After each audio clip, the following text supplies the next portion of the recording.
नमस्कार दोस्तों आज की ये जो वीडियो मैं बना रहा हूँ, देश के जितने सीनियर सिटीजन हैं उनके लिए बहुत ही इम्पोर्टेंट है। सुप्रीम कोर्ट देश के सभी सीनियर सिटीजन के लिए ये इतना महत्वपूर्ण फैसला सुनाया है कि सभी को जानना बहुत ज़रूरी है, क्योंकि आज का जो दौर चल रहा है उसको देखते हुए सुप्रीम कोर्ट का ये बहुत बड़ा फैसला आया है। ये फैसला जो आया है वो एक केस में सुनाया गया है। होता क्या है कि आजकल लोग जब शादी हो जाती है अपने बच्चों को पढ़ाते हैं, लिखाते हैं, बड़े प्यार से पालते पोसते और बड़ा कर देते हैं, धीरे धीरे करके उनके ऊपर मतलब कि कहीं से भी करके, चाहे पिता रिक्शा खींचे या मजदूरी करे या कुछ भी करे, मगर उनको एक अच्छी शिक्षा और अच्छे रास्ते की ओर से जिसकी जितनी सामर्थ्य होती है, जो ज़्यादा सामर्थ्य वाला होता है कोई इंग्लैंड में पढ़ाता है तो कोई कहीं पढ़ाता है, कोई कहीं विदेश भेज देते हैं। जिनके नहीं सामर्थ्य होती है वो नमक रोटी खिला करके और अपने बच्चे को सरकारी में या थोड़ा मजदूरी करके कहीं छोटे से प्राइवेट स्कूल में, मतलब कि सब पिता की ख्वाहिश होती है अपने बच्चों को पढ़ाने की, और उसके लिए वो बहुत ही घनघोर श्रम करता है। इस समय की इतनी गर्मी पड़ रही है, इस पे भी वो जाकर मजदूरी करता है और मजदूरी करके शाम को आता है, अपने बच्चों को, अपने पूरे परिवार को खिलाने पिलाने के लिए क्या कमी है उसे ला करके पूरा करता है और सब साथ में बैठकर खाते हैं बड़े खुशहाली के साथ और बहुत अच्छे से व्यतीत होता रहता है। और ये समय न रुक करके धीरे धीरे चलता रहता है और बच्चे धीरे धीरे बड़े होते रहते हैं। 1 2 3 4 करके 10 पास कर जाते हैं, 12 पास कर जाते हैं। जैसे ही वो इंटर पास करते हैं और बीए एडमिशन उन लोगों का होता है या नहीं होता है या नहीं पढ़ते हैं, जो नहीं पढ़ रहे हैं उनके लिए भी है, क्या होता है कि फिर पिता का एक अगला पड़ाव चालू हो जाता है कि वो अपने बच्चों की शादी के लिए, लड़की हो या लड़का, दोनों के लिए सोचने लगता है कि अब इनकी शादी कर दें, क्योंकि ये प्राकृतिक का नियम है, संसार का नियम है। अपने बच्चों की शादी कर देते हैं। अब जब शादी हो जाती है तो माता पिता 2-4 महीने के बाद बहू के लिए बुरा होने लगते हैं और बच्चे को ऐसा प्रताड़ना करती है बहू कि वो भी बेचारा मजबूर हो जाता है, ना चाह करके भी वो बुरा होता है, क्योंकि वो कहेगी कि अगर तू इनके साथ रहेगा तो मैं तेरे साथ नहीं रहूँगी और मैं मायके चली जाऊँगी, नहीं तो मैं तुझे छोड़ दूँगी, नहीं तो इतना लड़ाई करेगी कि टोला मोहल्ला में रोज़ सुनाई देगा। तो उस चीज़ से बच्चा क्या होता है, लड़का अपना जो होता है वो भी एक गलत रास्ता अख्तियार करने के लिए मजबूर हो जाता है और वो अपने माता पिता से अलग हो जाता है।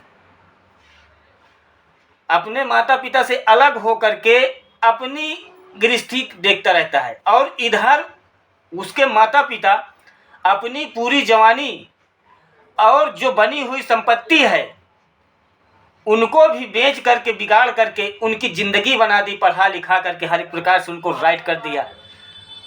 जब उनको बाहर निकाल दिया गया, मकान नहीं होता, ये बिल्कुल सच है, रोड में देखने को मिलते हैं, वृद्धाश्रम में देखने को मिलते हैं, हर एक जगह देखने को मिलता है। इसे कोई झुठला कर अपने आप को सच साबित नहीं कर सकता है। तो जो लोग अपने माता पिता को बाहर निकाल दिए, अब उनके पास उस अवस्था में कोई किसी प्रकार कमाई का जरिया नहीं है। उनके शरीर में इतनी ताकत नहीं बची है कि वो फिर से मजदूरी कर लें, और ना तो सरकारी नौकरी में है कि किसी प्रकार की उनको पेंशन मिल रही हो, क्योंकि पेंशन मिल रही होती तो बहू बेटे तो हाथ में लिए रहते। अब घर भी एक था,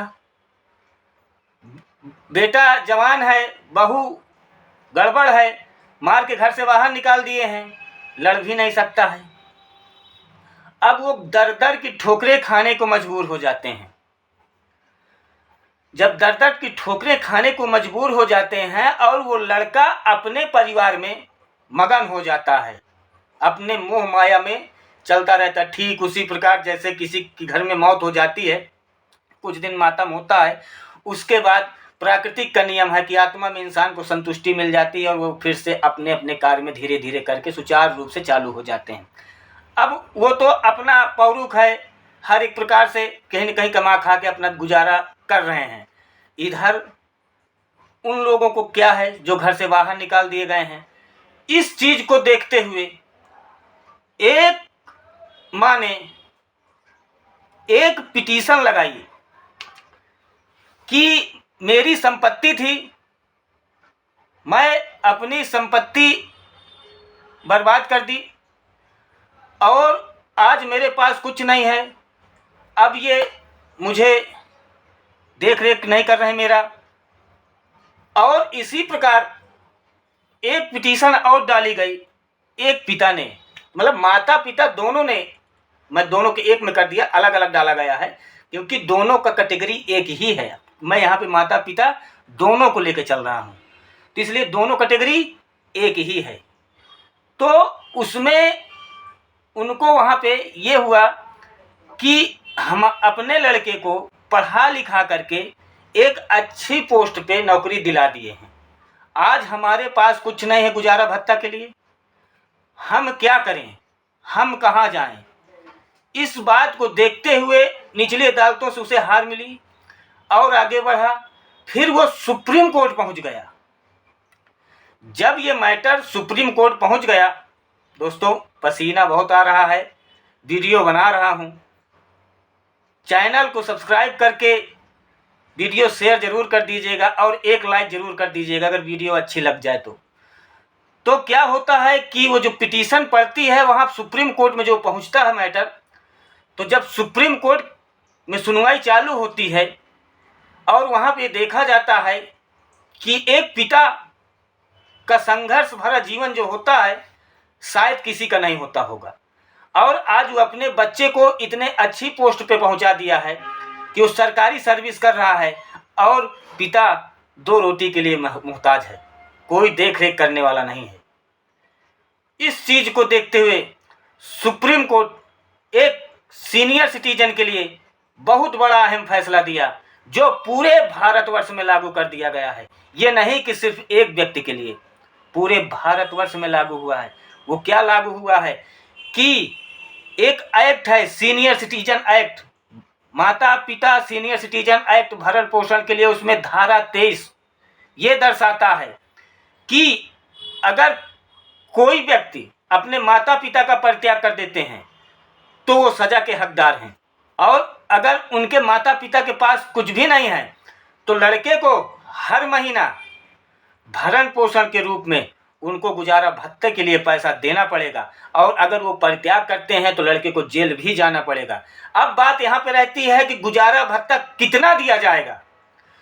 तो सुप्रीम कोर्ट ने इस चीज़ के लिए यह विशेष जजमेंट दिया है कि अगर लड़का अच्छी पोस्ट पे है और बढ़िया पेमेंट पा रहा है तो वो अपने माता पिता के भरण पोषण के लिए 10,000 रुपये प्रति माह के हिसाब से भरण पोषण के लिए देगा। और उस लड़के को क्योंकि वो अच्छी पोस्ट पे था तो 10,000 रुपये प्रति माह देने के लिए सुप्रीम कोर्ट ने ऑर्डर कर दिया, तब से ये नियम लागू हो गया। मगर उसमें कंडीशन है, कंडीशन ये है कि अगर लड़का अच्छी पोस्ट पे नहीं है तो क्या वो 10,000 रुपये महीना देगा, क्योंकि आप लोग इसके लिए कमेंट करेंगे तो मैं पहले ही बता देता हूँ, तो ना वो 10,000 रुपये प्रति माह नहीं देगा। आपके लड़के की जो आय है, आय को देखते हुए माता पिता के भरण पोषण के लिए उसे पैसा देना पड़ेगा, चाहे वो 2,000 दे या 3,000 दे या 5,000 दे, जिस प्रकार से उसकी आय है उस प्रकार से वो देगा। पर कुछ लोग कमेंट इसमें ये भी कर सकते हैं कि अगर हमारे लड़के की कुछ आय नहीं है तो ऐसा कुछ नहीं है, जो पृथ्वी में पैदा हुआ है उसे कर्म करना होगा। प्राकृतिक कभी रुकी नहीं है, सूरज कभी रुका नहीं है, चंद्रमा कभी रुका नहीं है, पेड़ पौधे विकास होना कभी रुका नहीं है, नदियाँ की पानी कभी रुकती नहीं है। ठीक उसी प्रकार इंसान को भी रुकना नहीं है, ये नियम है। अगर वो पृथ्वी में आया है तो उसे कर्म करना पड़ेगा, और कर्म का मतलब है कि कुछ न कुछ आय जरूर होगी। अगर उसकी कुछ आय है तो उस हिसाब से आपको भरण पोषण मिलेगा। वो अपने आप को ये बता कर कि मेरी कोई आय नहीं है तो मजदूरी करे। बाकी जिस प्रकार से बच्चा पैदा होने के बाद माता पिता का कर्तव्य होता है बच्चे का पालन पोषण करना, ठीक उसी प्रकार बच्चों का भी कर्तव्य होता है कि जब बुढ़ापा आए अपने माता पिता की देखरेख करना, क्योंकि ये एक सिक्के के दो पहलू होते हैं। बाप बेटे एक ही सिक्के की दो पहलू होते हैं। पहले वो करता है, बाद में उसे करना होता है। जितनी संपत्ति है, जितनी भी कुछ भी है, उसका वारिस कौन है? लड़का है। तो वृद्धावस्था में जिम्मेदार कौन है? लड़का है। अदर कोई आदमी नहीं है। वही आदमी हो सकता है जो आपके संपत्ति में हक जता सकता है। अगर आपके लड़के नहीं हैं तो जो रिलेशन वाले आपके संपत्ति में हक जता सकते हैं वो ये काम उनको आपको भरण पोषण के रूप में देना पड़ेगा। बशर्ते क्या है कि अगर आप लोगों के साथ ऐसा हो रहा है तो आप अपने तहसीली में जा कर के एसडीएम के पास एक एप्लीकेशन डाल दीजिएगा।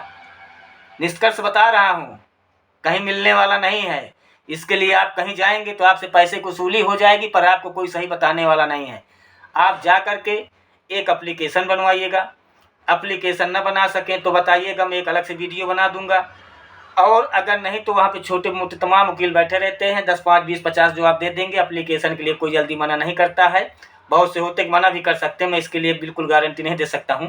पर हाँ, आपको एप्लीकेशन बना करके जा करके धारा 23 के अंदर भारत भरण पोषण का जो अधिकार आया है, सीनियर सिटीजन एक्ट 2007 में ये आया है, इसको 2019 में संशोधित भी कर दिया गया है, इसे और हार्ड बना दिया गया है। इस चीज़ को बता दीजिएगा, अगर उनको मालूम ना हो उस हिसाब से आपका एप्लीकेशन बना दिया जाएगा और आप जा कर के एप्लीकेशन दीजिए।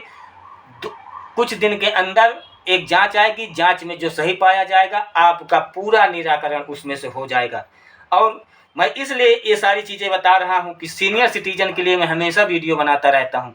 और जब मैं देखता हूँ कहीं जा कर के कि ये जो लोग सीनियर सिटीजन हैं इनके साथ जो ये गलत हो रहा है, वो देख करके मुझे बहुत तकलीफ़ होती है, जिसके लिए मैं विशेषकर वीडियो बनाता रहता हूं। आप लोग जा कर के मेरे चैनल में देख सकते हैं, विजिट कर सकते हैं, और जो बताता हूं मैं सच बताता हूं। और आप लोगों को ये वीडियो अच्छी लग गई हो तो इसको थोड़ा शेयर ज़रूर कर दीजिएगा, क्योंकि अपना भाई बंधु कोई हो उसको इस चीज़ समझ में आ जाए और इसका वो फ़ायदा ले सके। तो इससे अच्छा कुछ नहीं होगा, क्योंकि शास्त्रों में भी लिखा है कि परोपकार आय पुण्य आय पर पीड़नम पापाय। इस दूसरे का उपकार कर देना उससे बड़ा पुण्य कुछ नहीं है, दूसरे को पीड़ा पहुंचाना इससे बड़ा पाप कुछ भी नहीं है। तो अगर आप इस चीज़ को समझते हैं तो परोपकार करिए और चैनल को सब्सक्राइब करिए और वीडियो को शेयर करिए। धन्यवाद।